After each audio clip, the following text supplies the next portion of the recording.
Could you state your name and your background and your profession, please? Yeah, I'm Jeffrey Solomon, and I'm a small business owner in the city of Rochester. I've been a small business owner in my family's business since 1973, So, how long have you lived in the city of Rochester? all my life, 52 years. And do you know anyone who's worked at Kodak? I've known a lot of people that worked at Kodak. And they got laid off, or they're retired now, or Most of them got either transferred to other parts of the country, or they got they got an early buyout retirement, and some of them were just laid off because they were non-contract workers. so. What do you know about Kodak and sort of its rise and the fall in the city of Rochester, if you want to call it that?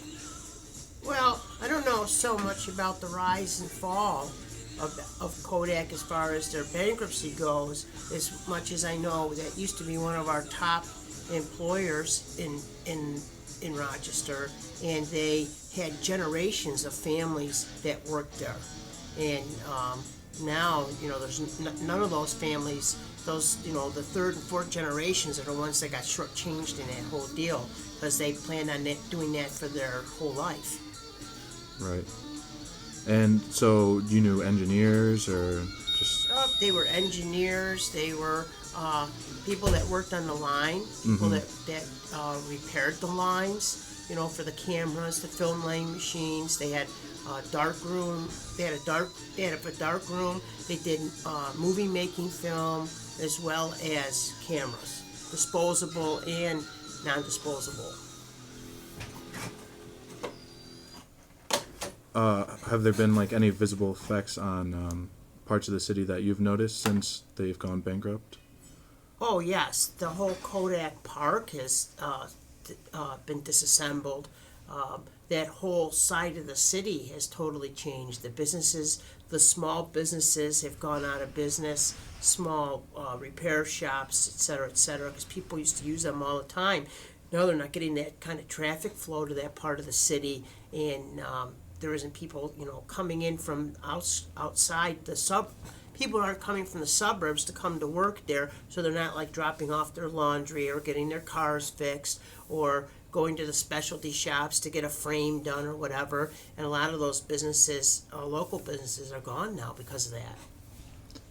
So you said the U of R used to be the number 2 employer to Kodak. What have you noticed since they've overtaken Kodak about the city? Have you noticed any differences, or? Well, they're our largest employer. I mean, we have people that come in, travel every day from Buffalo and Syracuse to work at the University of Rochester. And was that? That's how good of an employer they are. Was it the same case for Kodak? I wouldn't know. I never worked for Kodak. Okay.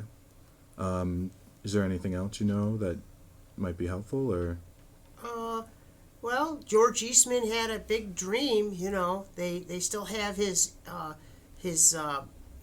he did an awful lot with his inventions and everything. They still have that in the city.